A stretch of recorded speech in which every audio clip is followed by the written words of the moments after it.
Welcome back to the Corner Faster Get Fast series. We're at Road Atlanta in the Porsche Cayman GT4, and this is laps 25, 6, and 7 out of 50 laps to get up to speed using the iRacing simulator. This video is all about getting back on the gas. Previously, we spent some time analyzing Road Atlanta, and most recently we spent some time on braking. Now that we're braking late and rotating the car into each corner, we're going to take a look at getting back on the throttle. We're going to examine each of the 6 brake zones around the track: turn 1, turn 3, turn 5, turn 6, turn 7, and turn 10, how we get back on the gas out of each of those. And we're also going to take a look at how we briefly lift off the throttle and return to full throttle in turn 4 and into the S's.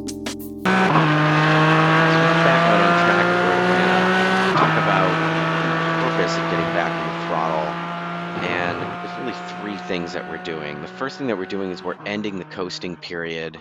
After releasing the brake, in most corners there's a short period between when we finish releasing the brake and first pick up the throttle, and choosing just how much to let the car under trailing throttle continue to bleed speed and rotate into the apex and towards the exit.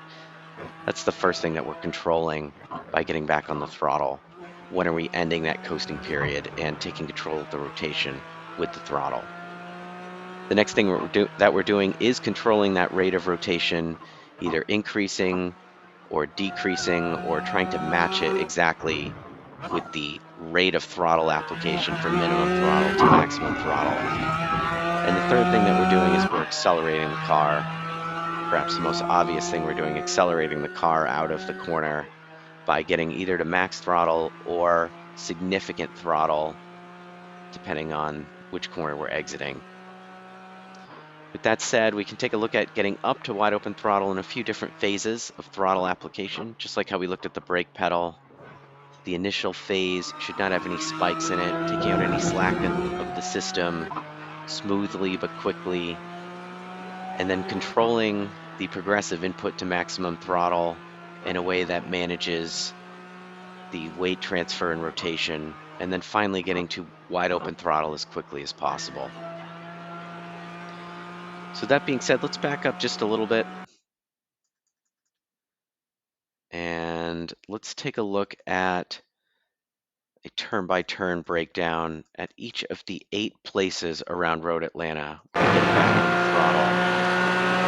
Starting with turn 1, you see a little bit of understeer on the way in, so we have to wait to get back on the throttle until we get grip as the track banks back uphill, but then the throttle application itself is pretty quick.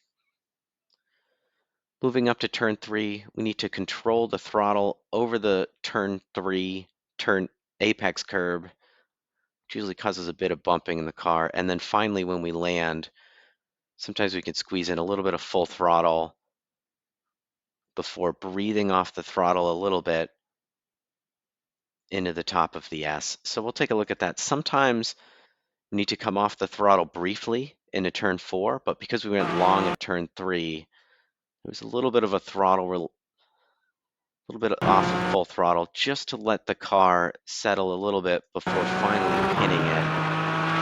And then at this point, just at the top of the hill, to let the front left bite into the top of the S's. Coming into turn 5, want to get back on the gas right at the apex curb as soon as the track flattens out and points uphill.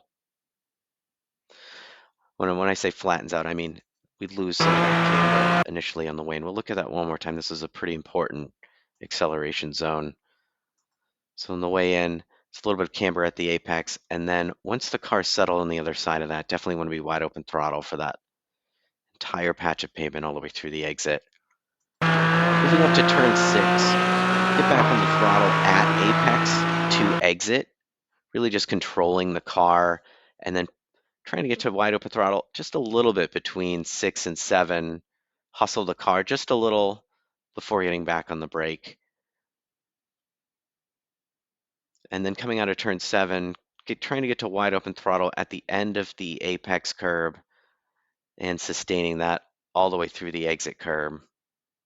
Could probably have been maybe a tick earlier back on the throttle. Turn 7. What are you going to do? All right, coming into turn 10. This is a little bit of a butterfly shape to the throttle application. We get almost a full throttle, ease off, and then back onto it for 10B. So really what we're doing, we'll take a look at that in extra slow motion. Coming into turn 10A, there's a bit of rotation in the car towards the apex, a bit of trail brake, and we're going to release off the brake just before the curb, and then use the throttle to control that rotation briefly.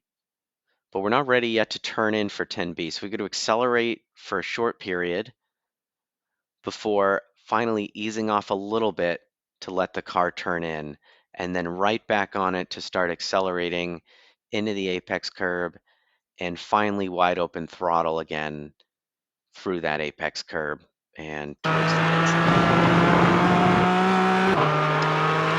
So there you have it. That's how to accelerate the car, control the rotation, stop the coasting period. That's how to apply the throttle at Road Atlanta out of each of the 6 brake zones, as well as a couple quick lifts through turn 4 and the S's. Stick around for the next video where we focus on turning the wheel. And thanks for watching.